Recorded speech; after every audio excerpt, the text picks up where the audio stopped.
welcome to a special Zelda Month episode of the Switch Clicks podcast.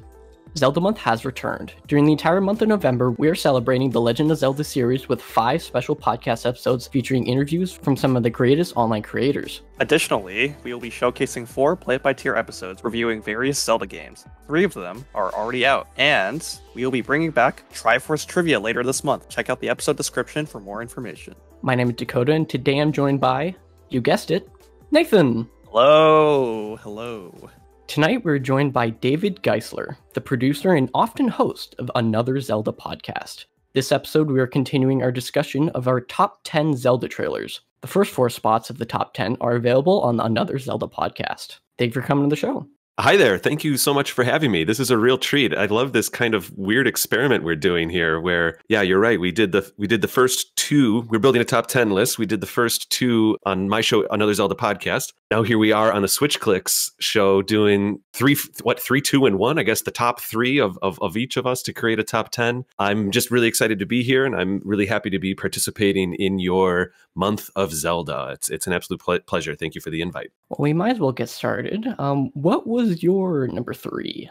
In the first half of this episode, in the previous part of this list over on Another Zelda Podcast, we were speaking a little bit. I think your 5 was the Ocarina of Time 3D remake trailer, and we discussed that a little bit over there. And I said, hey, I've got something that's connected to that a little later in the list. And actually, I think it's kind of serendipitous that here it is now, literally crossing from one show into this show. But the third item on my list, previously I had Link's Awakening trailer for Switch, and then my number 4 was Tears of the Kingdom trailer. Well, the first Tears of the Kingdom, which technically was that one back in 2019, that was really just for the sequel of Breath of the Wild, but I digress. My pick for number 3 is I'm calling it Zelda 64.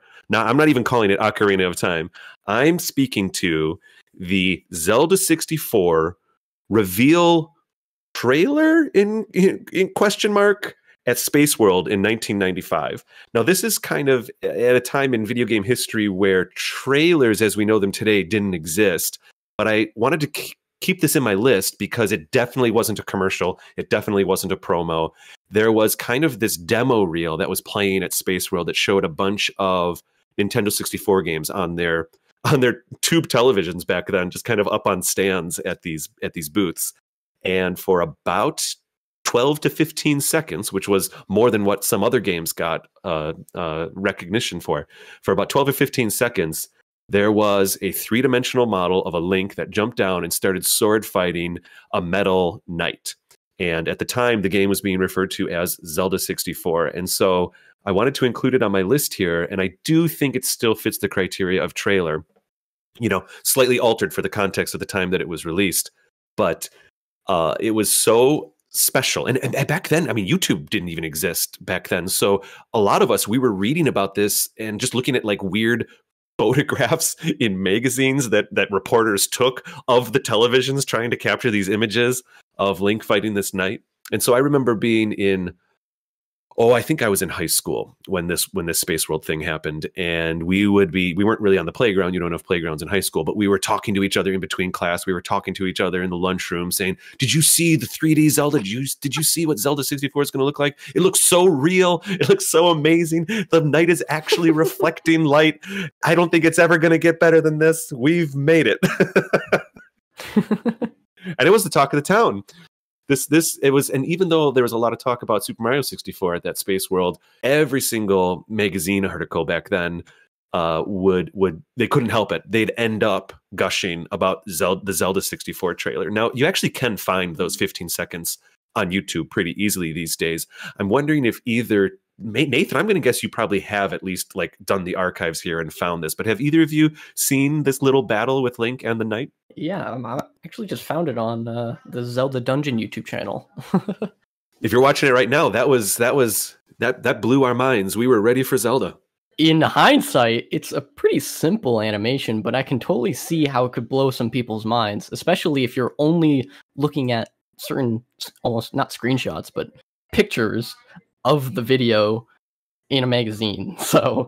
And this was also at a time in gaming where if you asked someone, how do you play a game in 3D? Most people didn't have that answer yet. It just, that type of stuff Z targeting, which came out in Ocarina of Time, Very proud. or C camera controls, which came out in Super Mario 64. That kind of stuff, that language of gaming didn't even exist yet. So for us to like, we watched this battle with Link and the Knight, and we would think, how can you play something so real? Anyways, it was tremendously special, but it's only 3 on my list because I actually have 2 others that moved me more emotionally than that.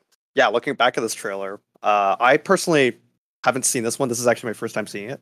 Although I do have a friend who is incredibly obsessed with any sort of beta element or unreleased Ocarina of Time thing. I will ask him about it, and he will probably give me a 30-minute essay over this.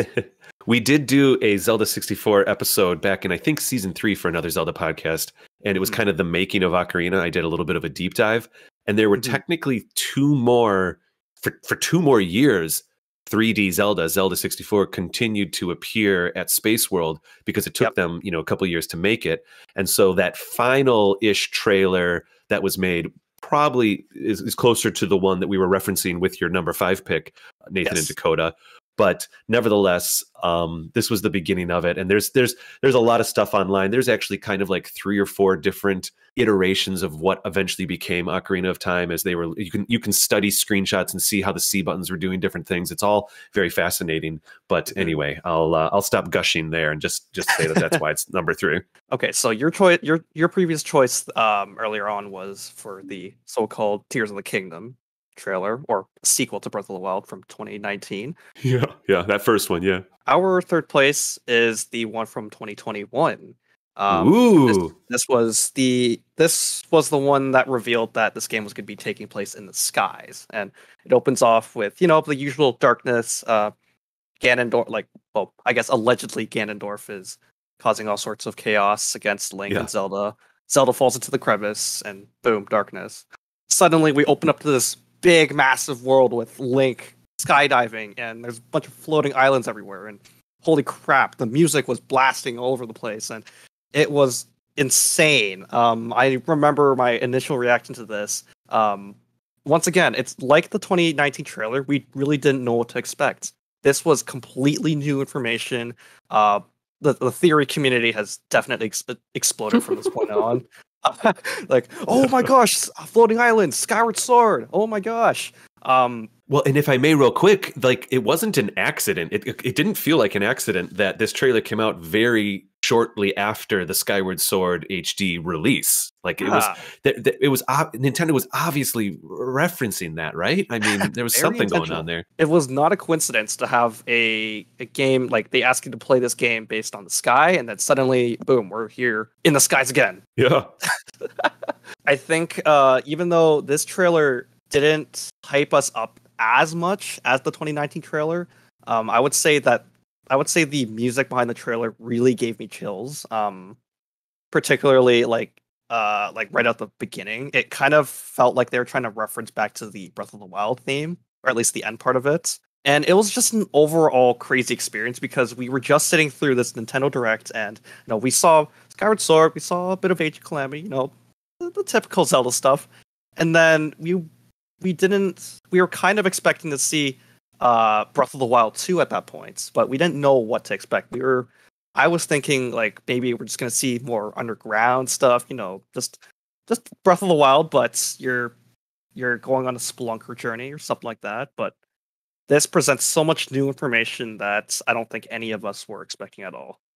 Yeah, that's a really good point, Nathan. That like up to this point, all information we had was that basically you were underground, and then all of a sudden we were the opposite of underground. Exactly. And I assume in a few months, once the game should come out, hopefully they don't delay it again, we'll look back on these episodes and say, hey, yeah, we were wrong about a lot. Well, that's, this trailer was the first time, I think it was the first time we kind of saw the alternately dressed Link, or at least we got, no, I think he did show up. He did show up just before in the other one, but maybe not. Now I'm getting confused. Now they're getting all blurry for me. But yes, that was like, it really changed things. It was like, why is there a Link with a bunch of blonde hair? Why does he have a weird green tunic? What happened to his arm? Oh my gosh. And we kind of saw what happened to his arm in that first trailer because he kind of got attacked. And so some of the stuff did connect. It wasn't just like, oh, we've done a total 180. It was intriguing. This trailer was really exciting because it was the stuff we had previously seen, but more. Yeah, it answered a lot of questions, but it questioned infinitely more, which what a trailer should do. And I suppose not really delay announcements, which I know we mentioned this in the first half of this episode. You mentioned about how there was the Breath of the Wild 2 delay or something, and for a 5-second shot, they basically reshowed all of the same cutscenes from this specific trailer, but then they added 5 seconds onto it and showed Link taking out the broken Master Sword and holding it in front of him, and That's that right. in and out of itself connected back so much to this trailer specifically, and it also like brought on a million more questions, like why, like what's going to happen to the Master Sword at this point. But yeah, I'm getting off topic here. Basically, I think this trailer left a bit of a standard on me, and I gotta be honest with you here. It's a bit of a spoiler alert, but the last trailer for Tears of the Kingdom, you know, the one with the title reveal, Right. that one didn't really impress me that much. I gotta be honest with you there. I think it wasn't as it just kind of confirmed the awesomeness of the one that you're speaking to right now. Exactly. It wasn't really as informative. I don't think the music was as aggressive. Like, it wasn't as emotional or dramatic. I think this specific 2021 trailer just really struck me. My number 2 is actually kind of in a similar emotional state as what we were just talking about. But my number 2 is the very first Breath of the Wild trailer, the one with "Open Your Eyes." Oh, like the 2016 one, or yeah, that first one where we didn't even know the "Open Your Eyes" and then the walking out, da da da da da da da, like that was. And I think also for a while, actually, come to think of it, if I'm remembering the trailer even better, it was very quiet for the first 30 seconds. It was kind of just shots of the wilderness. You didn't even see a monster until 20 shots into the trailer. It was just kind of showing the nature of this game, and I mean that word in both ways. It was literally just like shots of nature. A deer would run by, and I remember kind of watching this trailer and thinking, because here's the thing. Skyward Sword, it was fun. I actually enjoyed playing the HD remake of it, but I think in a lot of ways Zelda was starting to get stuck in a rut a little bit, and I was less excited about Skyward Sword than I thought I would be before it came out even, and to just completely reset the palette like this trailer did, for me at least, the Zelda palette, and everything that I think I love about Zelda is being a character, being in the wilderness, being in control of my adventure, having those journeys. That was starting to be implied in even just the first 20, 30 seconds of this trailer. And I remember I remember showing this trailer to people who didn't even like Zelda. And I was just like, look at this. Look at what's happening. This is amazing. I would show it to people who didn't even play video games. I was just like, look at how beautiful this is. Okay. But it was tremendously impactful for me. And then the music is just, you still get the disparate piano notes. I didn't realize how broken up the piano was going to be until that first day I played Breath of the Wild. And I actually love the broken piano music in Breath of the Wild. For me, it totally works. But it starts to just kind of pepper in the trailer. Then we finally, the second half of the trailer, we do ramp up to some gameplay. There's a little bit of combat. We start to see what the moblins are going to look like. We're starting to get a sense of the art style. And boy, I don't even know if there's really like oh, wait a second. I'm not, you know what? There was kind of that, oh boy, this is a little embarrassing. Yeah, the trailer, because there was technically that other trailer that showed the Guardian chasing Link. That was all pre-rendered or whatever. Yes, remember that 2014. Thing? Yes, this was at 2014. I think E3. I forgot what. Oh, yeah, yes, this was the year Nintendo skipped E3. I'm not referring to that trailer, but I think actually that technically might have been the first taste. You know what I mean? Yes, that was the first trailer for Breath of the Wild. I mean, the first trailer that really showed Without the title. full gameplay and all that kind of stuff. Yeah. Pretty much. Oh boy, wow! I almost totally forgot about that first kind of cinematic one. I was so confused. That was very cool too. It was really cool, but we didn't know what to expect. Again, like this was completely new territory. Like, who is the guy shooting arrows? Is that Link or is that Zelda? It's true. People were wondering because of the art style and everything and those choices. But I guess, oh boy, wow, that was kind of weird. I almost forgot about that one. But I guess I'm thinking about the first like proper trailer that wasn't a bit of a teaser. Because if we want to get nuts, we could even honorable mention technically the demo reel for the Wii U Zelda, which happened in 2011, which is one of my honorable mentions, which is the one where Link was fighting the big spider. Remember that? Yep, the Twilight Princess style trailer, but technically, super realistic. That's like. It looks super realistic, and technically that was the roots of what eventually turned into. I mean, it was a demo. It was just a demo. And actually, I was going to say this to the end of the episode, but I'll just say it now since we're kind of on it. Nintendo has this weird history of showing a Zelda demo early in its system's launch that has nothing to do with like what the eventual Zelda game will look like. And I think it's by accident, but I think it happens at least 3 times. And we've actually talked about one of them already. The first time it ever happened was Zelda 64, the one that we talked about at the beginning of this episode. Like that Link model doesn't look anything like the final Link model. There's nothing in there that has any Ocarina DNA in it. And then of course the famous GameCube one that was kind of like realistically rendered. It was a GameCube demo reel. And then of course Wind Waker came out of that. And then last but not least, I feel like this Wii U Zelda that we saw that was Twilight Princess style that then eventually came to be Breath of the Wild. A little bit of a history there. Sometimes you can't trust those first little demo reels from Nintendo when it comes to Zelda. I think that's a really good lesson learned. Just never trust any tech demos. If you see Zelda in a tech demo, it's not a game. Yeah, right, exactly. It's basically, you're right, it's a tech demo. It's what you want to be a game, but it's unfortunately not the case.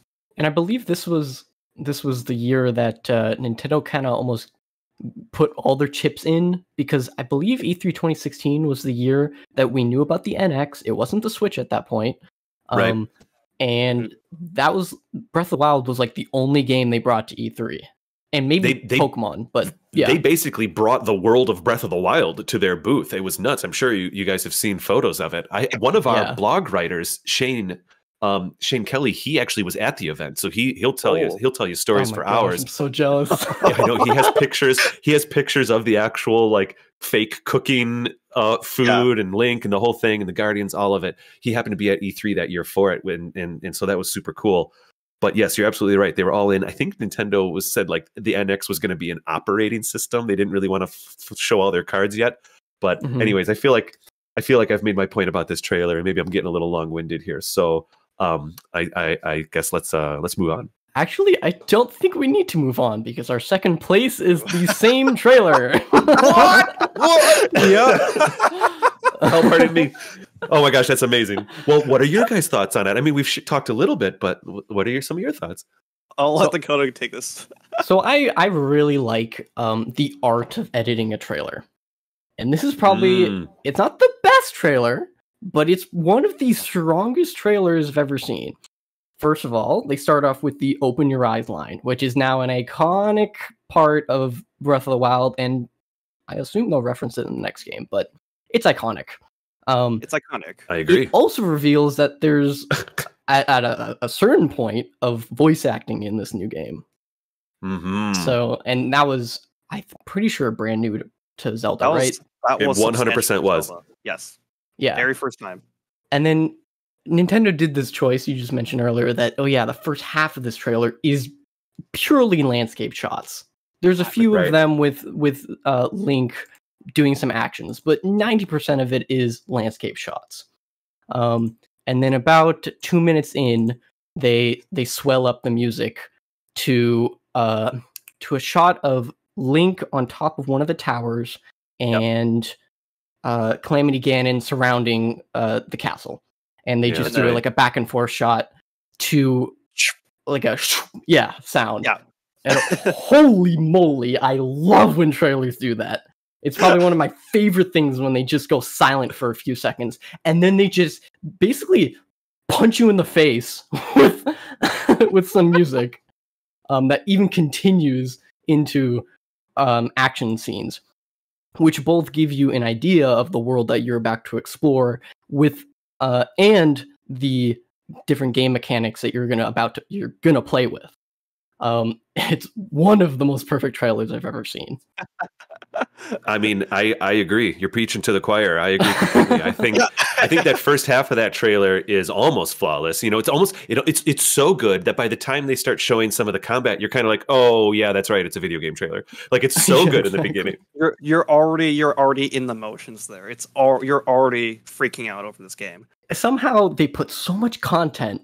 Like I don't actually remember the marketing behind this game or what the hype was for Zelda theorists. I wasn't really paying attention at that time, but I have to imagine that people were freaking out over each and every frame, right?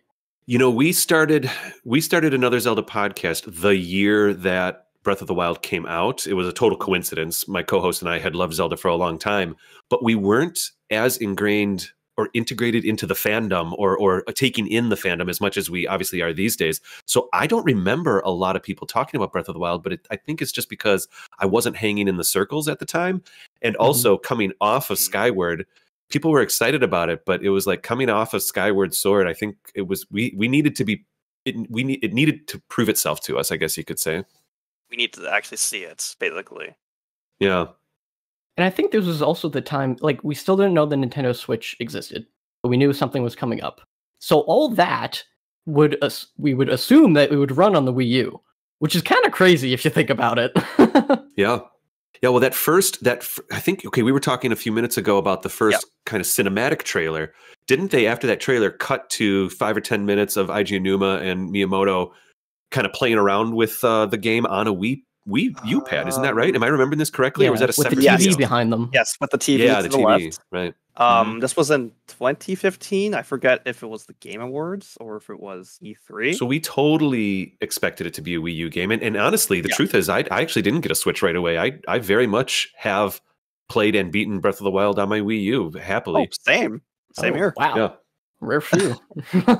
Well, I know, because then some people were saying, like, isn't it crazy that a Wii U game got Game of the Year back in whatever 2017 or whatever? And like, technically, that's the title. Technically true. Technically. Yeah, that's right.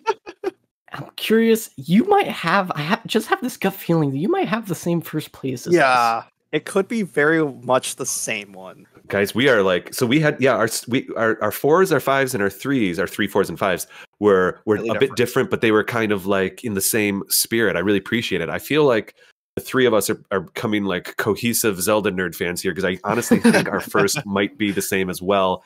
May I say what my first is? You go ahead. The stage is yours.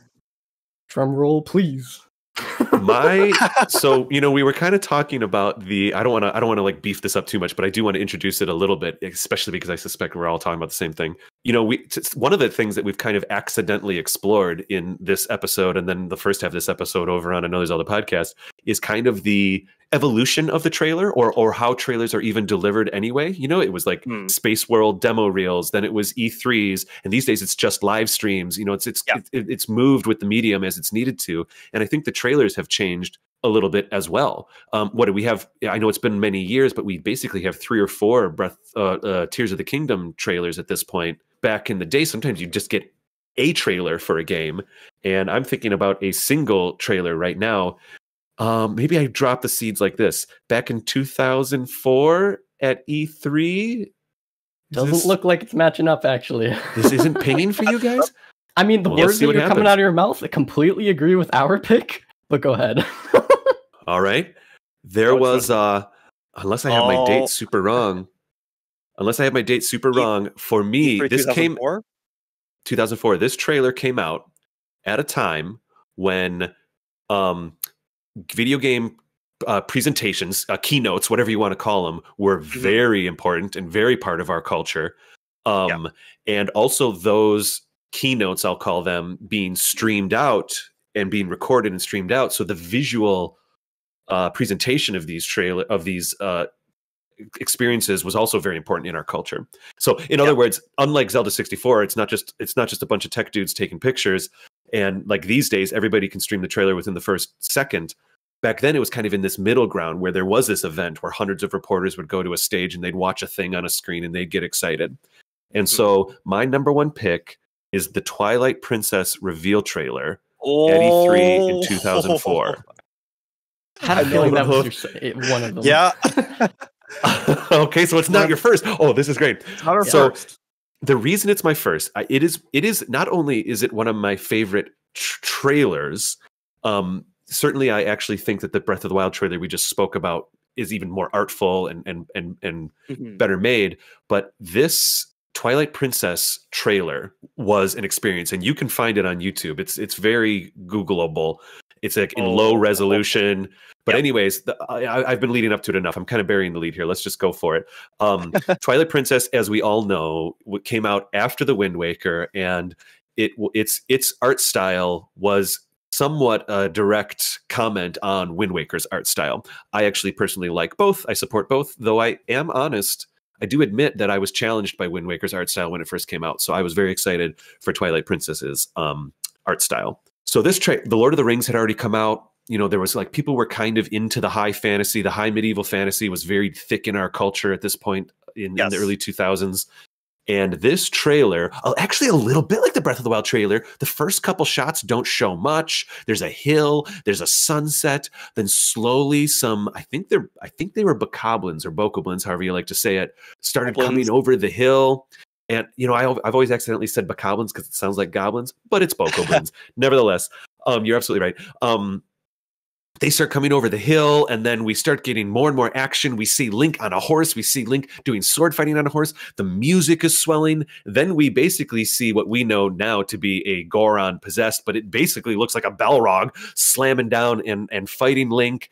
This was such an experience. The graphics, for what it needed to be at the time, the graphics were so exhilarating. It was so exciting to watch this. It was like everything for me, and I think many Zelda fans felt this way, every single thing we ever imagined any Zelda game to be, how they felt was like in the graphics of this game, was happening in this game. All the epicness, all the adventure, all of it was there. And then my last thing I want to say is that the reason I really wanted to set this up as it being an experience is because there was an audience of a couple hundred people watching this trailer. And Reggie kind of announces it, they play it, they watch it. You can see you can hear, if you ever watch this clip, you can hear when hundreds of reporters figure out they're watching a Zelda trailer and they erupt. They're just cheering and screaming. It's almost as loud as the trailer on stage. And then they're just cheering. Link puts his sword in his what is it, sheath? But anyway, and then they fade the graphic, the image to Miyamoto holding a shield and a sword. He's in the same position, and then he holds the swords up live on stage. Everyone in that room lost their mind. That's why I think it has to be number one for me. It's almost a highlight in Zelda fandom as far as I'm concerned. Mm-hmm. I have rewatched that scene like more than 10 times, I'd say. I've been told on numerous occasions how exciting it was at that time. And I gotta say, looking back at that trailer and just the reactions to it, for one thing, I'd definitely throw it as an honorable mention here on our list for our side.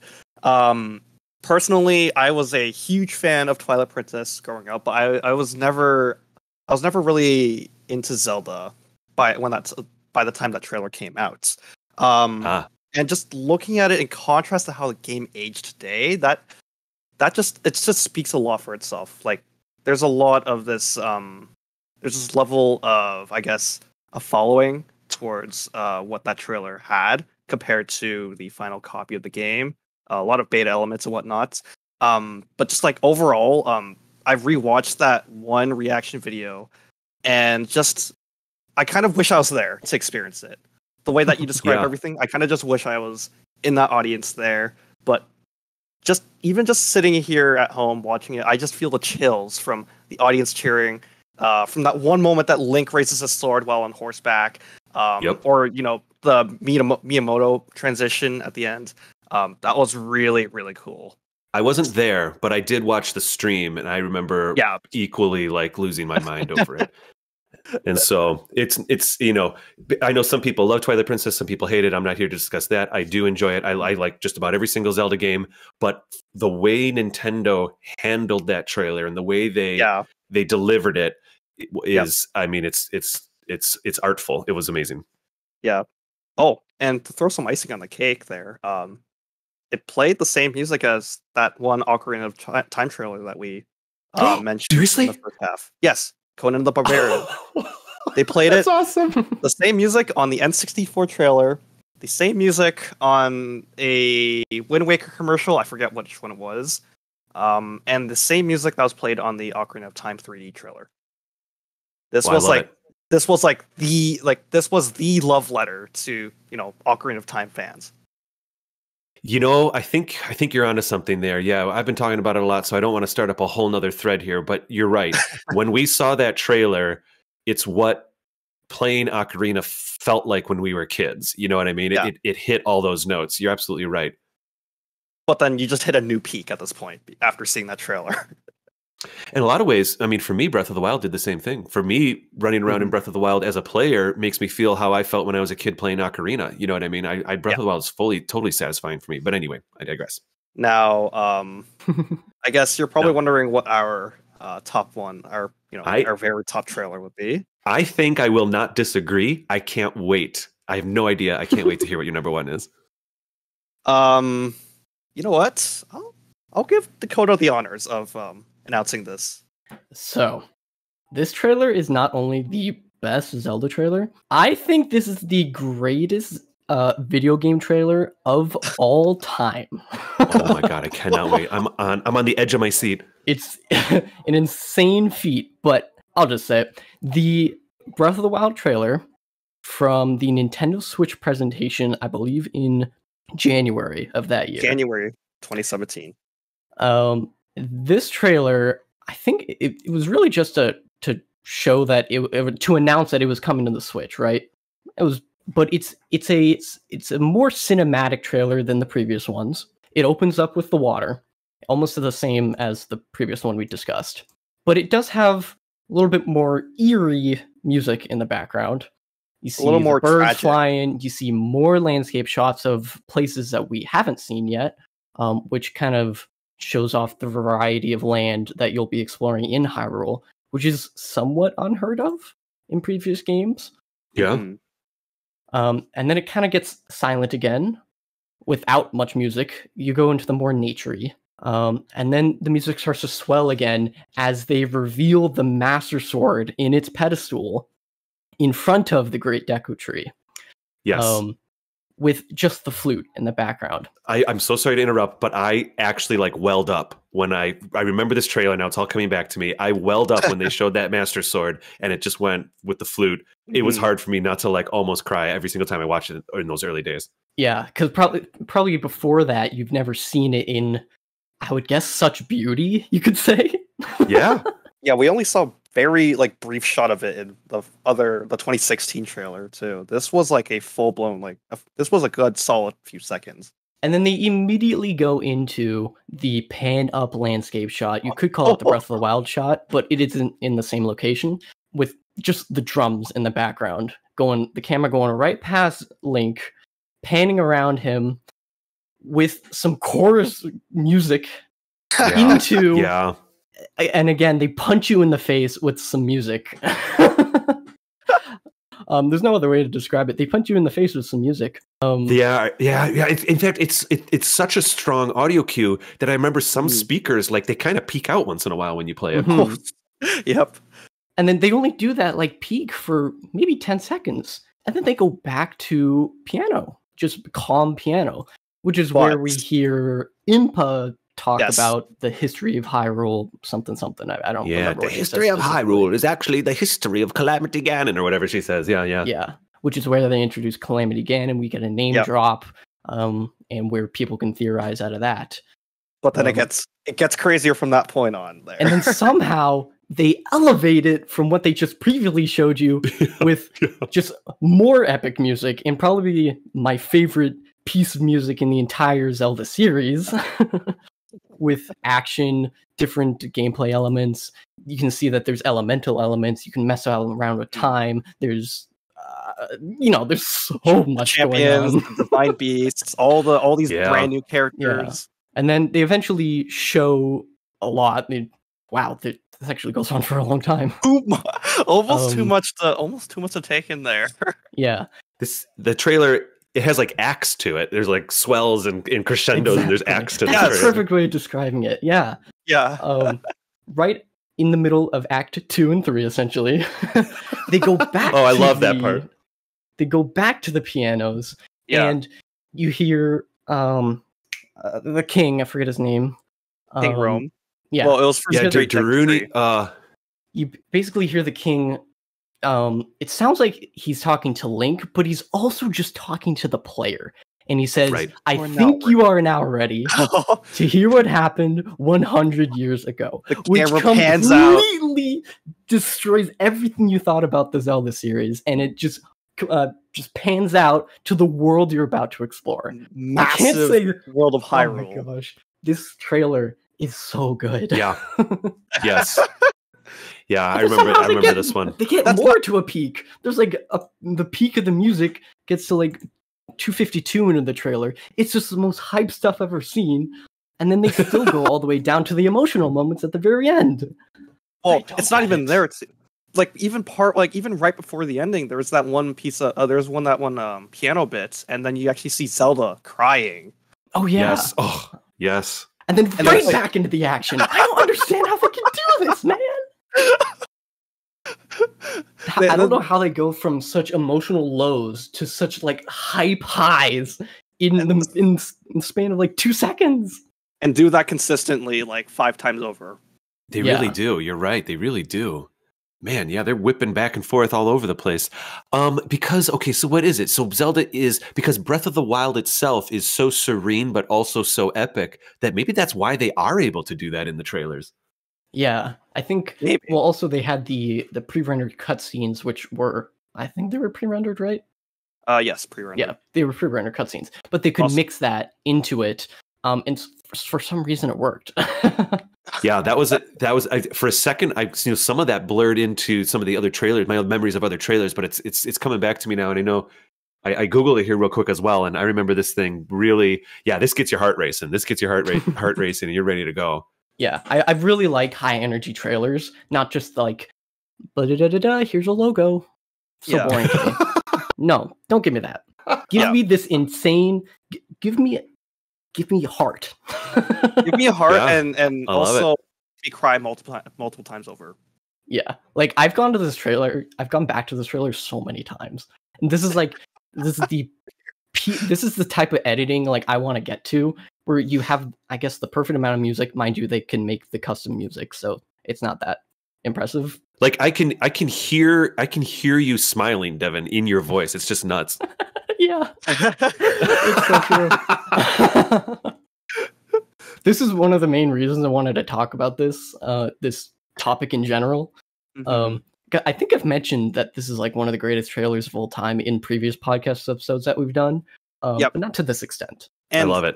I gotta say, like, I don't believe there's any other trailer, like video game trailer out there that has captured this type of vibe. I mean, if anyone can give us examples, sure, but there has been like no significant video game trailer that has captured this level of emotion, all these ups and downs, and just massively overwhelming us, basically. And it's also not really giving anything away, is it? Like, there's little tidbits here and there, but you don't know what's going on in that game. But you kind of are starting to get a sense. You know what I mean? It's these are great points. It is a well-made trailer for sure. The fact that at the time this released, they used, these are all flashback scenes. Like, nobody knew that. Yeah, that's true. Like, that could have been the straight game and nobody would have known. The first time I played Breath of the Wild, I got the flashbacks in a really super dramatic order by accident, because it is technically it's random how you find them or whatever. Mm-hmm. And not random, but it's based on your play experience. And it was epic the way I got the flashbacks. Like I saw Zelda happy, but then she was sad, and then I saw the coronation, and I was like, wait, why is it bad again? And then I didn't actually get the whole like it's all my fault scene until almost 3/4 through the game. It was by accident. My experience with those flashbacks were really, really well received. So I remember feeling, to me, they almost didn't feel like flashbacks. They did just feel like part of the story. But anyway. Yeah, I'm hoping for Tears of the Kingdom for another one of these masterfully made trailers. I would call this one the cinematic trailer. We haven't really got a cinematic trailer. There are teasers of gameplay, and I'm just waiting for this. Give me another one. That's a really good point. We haven't gotten. I mean, maybe finally when they released. Well, I think what's been going on with Tears of the Kingdom is I know I think it's taking longer than Nintendo anticipated. I think it's probably taking longer for everybody who's working on that game longer than they anticipated.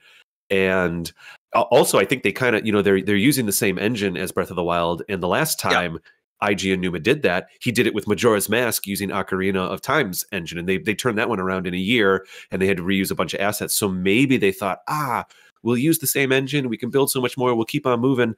But I'm sure that they have uncovered so many interesting game design options and things that they can do with the game that they just keep pushing it back. So I think that has informed, maybe we can pull this full circle. I think that has informed the trailer experience for Tears of the Kingdom a little bit, because maybe sometimes Nintendo doesn't really know how much they can say, how much will change, won't change, or if they do put too much hype out there, will the audience wait another 2 years, or will they be disappointed? So it's had to be just little drips here and there, because if you release something, we were speaking, I don't know if it was in the first half over on AZP or if it was in the beginning of this half, but I think the three of us were kind of spiraling around the idea of some games that get released late. Maybe it's not for the better. And I think sometimes those games, because they get so overhyped in the beginning, that they can't quite deliver. So I feel, there's a very, very long way of saying this, but I feel like I would guess, if I had to, that Nintendo's stepping real light and stepping real easy with Tears of the Kingdom, just giving us a few things once in a while. And so now that they have an actual release date, and as they get more confident with hitting that release date, I really truly hope we do get like a big old epic trailer like you're speaking to. Now, I guess to follow that up, when do you think this is gonna come by, this cinematic trailer? So if they're doing, what is it, maybe 3 months before, maybe it's like November or something, maybe it's before. It's coming in May, so I think it comes out in May. January, so it February, could March. be in a March or February. So one of the things Nintendo likes to do, and they're not doing it for Tears of the Kingdom here, but they love to release trailers in early November, so that when family members literally get together during all the different holidays that they may or may not have, they can speak about those trailers and speak about those releases. And then the sales will happen later. That's Nintendo often leans into that strategy. So we haven't, I guess the closest we've gotten is this kind of more recent Tears of the Kingdom trailer. But anyway, I don't know. Well, there is the Game Awards coming up in December, early December.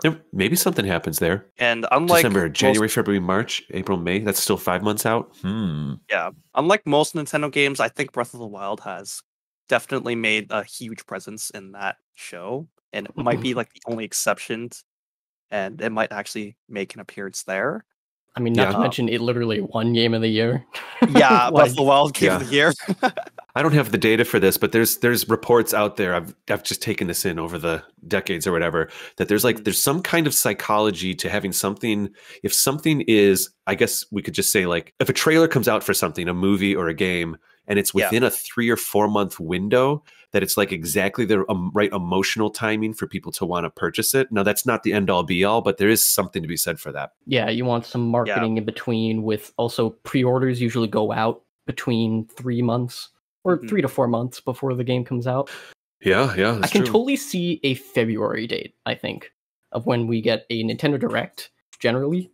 And then we'll probably get the final trailer for the game. Here's hoping. Oh, just to recap. So my 5 were Link's Awakening trailer for Switch, first Tears of the Kingdom trailer for Switch. Yeah. Zelda 64 for Nintendo 64, Ocarina of Time. First Breath of the Wild trailer, which we realized was actually kind of the second, and then Twilight Princess trailer. Ours would be Ocarina of Time 3D trailer from E3 2011, Cadence of Hyrule trailer from, I think, March 2019, Tears of the Kingdom from E3 2021, Breath of the Wild's 2016 trailer, and then followed by Breath of the Wild's 2017 trailer. Love it. Now, I guess just to quickly run over this, do you have any honorable mentions you'd like to bring up? The only honorable mentions I had were the other technically tech demo reels but I kind of brought them up in conversation. But I know you have a few others, Nathan, that you might have, because I think you had like a whole list of 10. Yeah, I did create yeah, there was a bit of a top 10 list I had created here. What were some, just real quick, if I may, what were some of the others that you had on that list? So I got Skyward Sword from E3 2011. That's the one that played Ballad of the Goddess. I got the Twilight Princess E3 2005 trailer. That was when they were like close to finishing the game, and they played like that dramatic music. And then my next one here, my last honorable mention would be Hyrule Warriors Age Calamity from September 2022. This one particularly was an honorable mention to me because it was shadow dropped in the midst of some content drought. Like, we were coming through the pandemic, and then suddenly Nintendo comes out of nowhere, and like we were like, what is this game? Is this like a Breath of the Wild prequel or something? It had crazy music, and it had tidbits of prequel cutscenes. What you'd expect. It brought on so many questions, and we were like, this game's gonna hold us over for Breath of the Wild 2. Fast forward 2 months, and people are saying this game's not going to hold me over for Breath of the Wild. When I remember the first time I went into that first like kind of Hyrule, literally the first level of the game, and the first time I went in there, and you're doing all your normal warrior stuff, but I kind of didn't want to do any of that. I just started walking around and looking at what Hyrule looked like 100 years ago. Like, look, there actually is a market. There actually is a marketplace in front of the Great Plateau. You can actually see all the doors. And I would like actively not play the game and just go around and look at stuff. And that was satisfying enough for me. Yeah. I have to admit, I did that too. Dakota, I guess, I guess Dakota didn't really enjoy that game. Nope. Nope. Yeah, it was not a game for everyone. But I'm guessing Dakota also has a bit of some honorable mentions here and there. Because I don't actually. We kind of covered all the ones that would be on my top 10.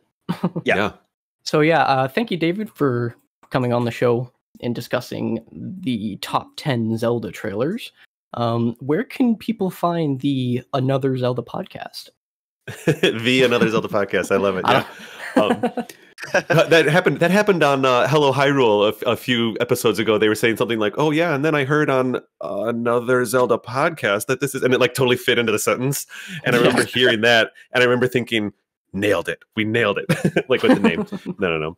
The joke was when Kate and I wanted to start the show, there already were about 8 or 9 other Zelda podcasts out there. So we thought, well, let's not take ourselves too seriously. We're not a comedy show, but like, let's just be honest about it. And hey, we're another one. But anyway, yes, people can find the Another Zelda Podcast at anotherzeldapodcast.com, where we have all of our episodes. We have a bunch of blog writers that twice a month we have blogs written there. And there's a whole team of writers. You can go to our YouTube page, Another Zelda Podcast. Whatever, just Google Another Zelda Podcast on Facebook and YouTube and all the things, and you'll find it. However, on Twitter, we are Another Zelda Pod, and on Instagram, we are Another Zelda Podcast. We're on the Apple Podcasts and Google Podcasts and Spotify, and that's that. If people are interested in finding me personally, I'm on Twitter and Instagram at Raptor Paint. Raptor, like Velociraptor, RAPTORPAINT.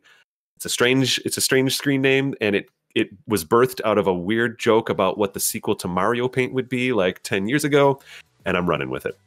Well, and anyways, if I may, then just thank you so much for having me on the show. This was an absolute blast. I love your choice to celebrate Zelda for an entire month, and I love how you're bringing other members from the community in, and it's just really great, and I'm so pleased to be a part of it. Thank you. Yeah, thank you for joining us, and also thank you for inviting us to your podcast as well. I know, it was kind of fun. It was weird. It was like we threw a party and then we just picked the party up and went to the other house. Yeah.